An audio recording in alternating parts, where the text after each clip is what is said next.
In part 1, we tried replacing the fill valve cap, but the noise didn't stop. So now, we're swapping the whole fill valve.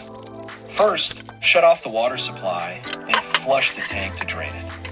Disconnect the supply line under the tank, loosen the nut, and pull the old fill valve out.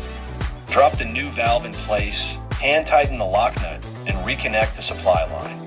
Now the most important part.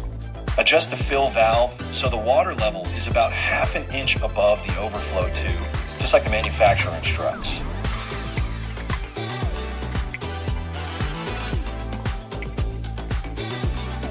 Turn the water back on, let the tank fill, and that's it. No more hissing, quiet and smooth. Sometimes a small fix doesn't cut it. Replacing the whole valve is the real solution. Follow for more quick plumbing tips.